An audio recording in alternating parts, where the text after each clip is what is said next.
Bonjour et bienvenue sur la chaîne de Papier et de Rêve. Je suis Ursula et aujourd'hui je vais peindre avec vous mon chat. Vous la voyez quasiment dans toutes mes vidéos et il me paraissait donc normal de faire un épisode dédié à elle. Je l'ai déjà peinte plusieurs fois dans un style un peu plus réaliste et cette fois-ci je voulais vraiment m'exercer à avoir un style beaucoup plus lâché avec un animal. La difficulté de l'exercice, c'est de rendre les traits de l'animal suffisamment distincts pour qu'on puisse le reconnaître, sans pour autant faire beaucoup trop de détails. J'ai donc choisi une photo d'elle où elle est en train de jouer dans mon fauteuil de bureau, parce que je lui trouvais un petit air mutin et qu'on pouvait bien apercevoir ses yeux bleus. Quand on commence un travail à l'aquarelle, il y a deux façons de procéder. Soit on fait un grand lavis sur toute la feuille, soit on commence par un détail et ensuite on agrandit jusqu'à atteindre toute la feuille. J'ai donc essayé cette dernière façon de faire en partant d'un détail, ses yeux, pour ensuite développer l'image petit à petit. Et le point par lequel je commence, donc les yeux, seront mon point focus de mon image et tout le reste sera moins détaillé au fur et à mesure qu'on s'éloigne de ce point focus. Mais avant cela, il est bien important de faire un croquis de ce qu'on veut dessiner, surtout quand c'est un animal que vous connaissez. Je vous conseille de faire un croquis, voire plusieurs, pour bien avoir en tête les traits personnels de chaque animal.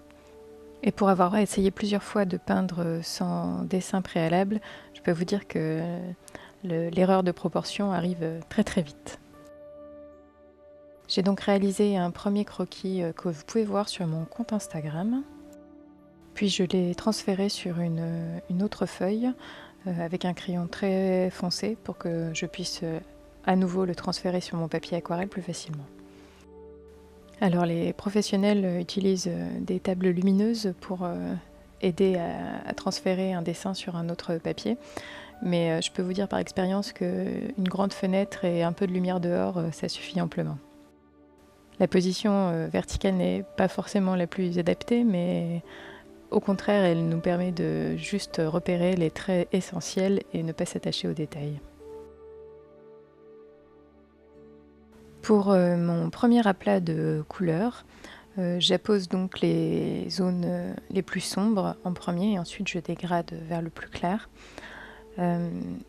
J'essaye pas forcément d'avoir les couleurs les plus foncées tout de suite. Par expérience, pour avoir plus de réalisme dans les poils et dans la texture de la fourrure, il vaut mieux y aller petit à petit. Et le fait d'y aller petit à petit vous permettra d'avoir plus de maîtrise dans la position des ombres et des lumières, ainsi que dans les légers changements de couleur. Alors c'est très difficile de trouver l'exacte couleur pour le pelage d'un animal. Pour mon chat, je sais que toutes les parties marron sont un mélange de sépia et d'une pointe d'outre-mer. Mais pour toutes les parties claires, j'ai énormément de mal et des fois je mets plus de jaune, des fois je mets plus d'ocre. Ici j'ai utilisé que de l'ocre jaune, mais ça n'est pas la couleur exacte de son pelage. Le plus difficile pour moi a été de ne pas m'attacher aux détails cette fois-ci, car les précédents portraits de mon chat étaient plutôt détaillés.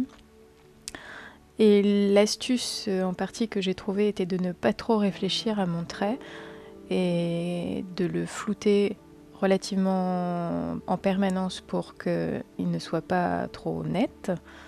Et j'ai essayé de penser plutôt couleur que forme, c'est-à-dire que j'essayais d'apposer la couleur là où je la voyais sur mon image, plutôt que d'essayer de dessiner une oreille ou de dessiner un nez. J'essayais de simplifier au maximum les formes. Et pour revenir à ce que je disais tout à l'heure concernant le point focus, vous pouvez voir que la pâte que je suis en train de peindre, les deux pâtes d'ailleurs que je suis en train de peindre en ce moment, n'ont aucun détail et n'en auront pas plus au final. À cet instant, la majorité des ombres et des lumières sont placées, mes formes sont à peu près correctes. Maintenant, il faut densifier toutes les couleurs pour que l'image ait plus de peps. J'ai beaucoup hésité sur le choix de mes pinceaux durant cette aquarelle. J'ai passé mon temps à changer de pinceau, mais avec du recul, je me rends compte que j'aurais dû choisir un pinceau plus gros pour être moins tentée de faire des petits détails.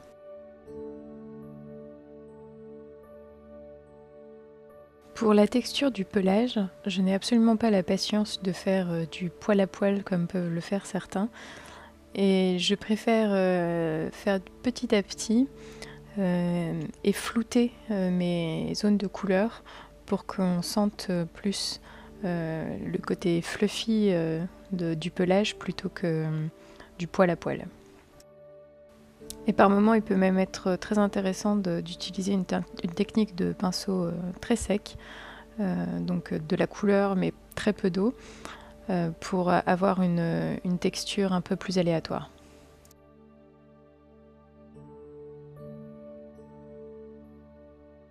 Le montage en accéléré de mon processus peut faire penser que je suis très confiante dans mes coups de pinceau et que je sais exactement ce que je fais. Et sachez que ce n'était absolument pas le cas lors de la peinture. J'hésitais un peu sur chaque coup de pinceau et j'essayais de le penser de façon à ce qu'il soit effectif et que je n'ai pas à trop retoucher derrière.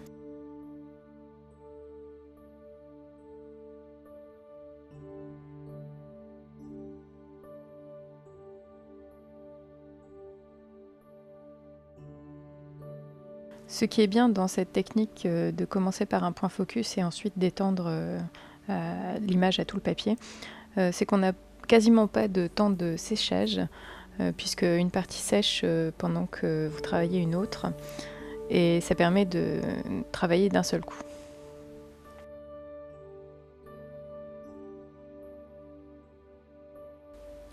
Venons-en au matériel utilisé. Comme je vous l'ai dit, j'ai utilisé énormément de pinceaux. J'ai commencé avec un Escoda Reserva et un Escoda Versatile donc 6 et 8. Puis je me suis vite rendu compte que l'Escoda Perla était beaucoup plus agréable car un peu plus ferme. Et pour toutes les parties où je voulais pas trop faire de détails, un Escoda Versatile numéro 12 est parfait. Et pour finir, vous le verrez au final, mais j'ai encore utilisé mon Escoda numéro 1 pour faire des petits détails à la gouache. Pour les couleurs, j'ai utilisé de l'outre-mer français, du sépia, de l'ocre jaune et du violet carbazole. Et les yeux sont en bleu céruléen avec une pointe d'indigo pour la pupille. Et j'ai ajouté quelques petits détails à la gouache blanche. Et pour le papier, j'ai utilisé du papier Arche grain torchon en 300 grammes.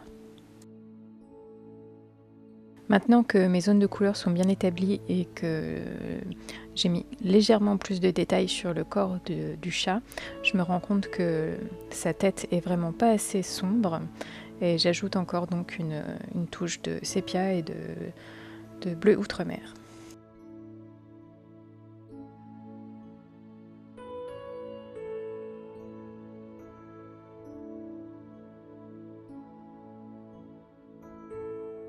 J'ai eu beau faire un dessin préalable, il y a quand même une petite erreur que j'aurais aimé pouvoir corriger.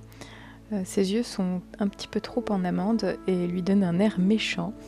Et il aurait fallu que je les arrondisse un peu plus pour qu'elle ait cet air un peu plus coquin, joueuse.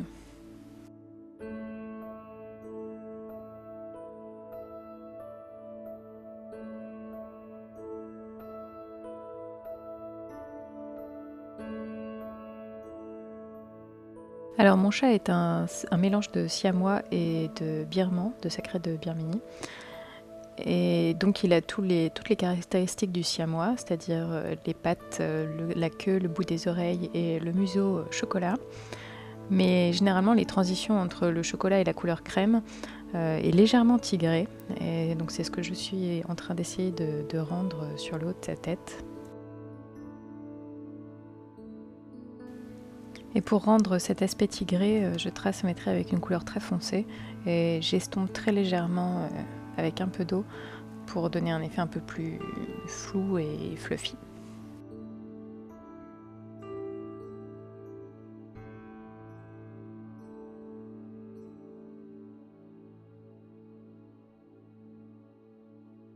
J'ajoute maintenant les dernières touches les plus foncées.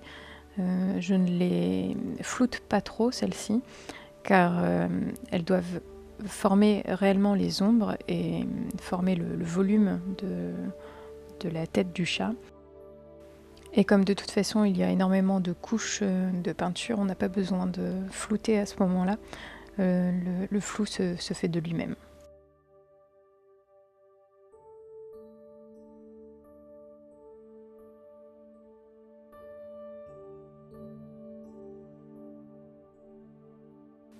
Et maintenant, place aux petits détails qui feront toute la différence. J'ajoute les pupilles qui pour l'instant n'étaient pas présentes et qui donnaient un air assez étrange à mon chat. S'il y a absolument une chose à ne pas rater sur un visage, que ce soit d'un animal ou d'un être humain, ce sont les yeux. Et ça me stresse énormément à chaque fois parce que c'est grâce à ça qu'on va voir si la peinture est réussie ou pas. Donc j'ai ajouté la pupille et tout à l'heure je vais ajouter un peu de blanc pour les brillants. Et pour donner un peu plus d'assise à mon chat, j'applique un petit peu de violet dans le fond que je floute avec un spray d'eau. C'est très facile à faire, très rapide et ça donne tout de suite plus de dimension et de netteté dans les contours de mon animal.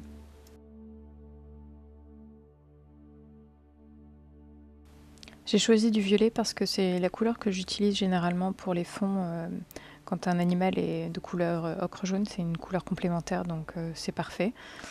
Mais j'aurais peut-être dû être un petit peu plus aventureuse.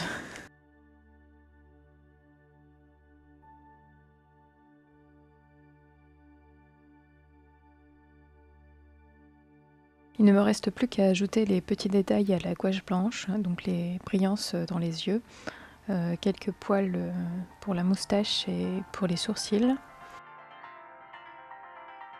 Alors comme d'habitude, je manque totalement de précision avec ma gouache blanche, ce n'est vraiment pas du tout ce que je préfère, mais j'ai trouvé une solution et je vous en parlerai très prochainement.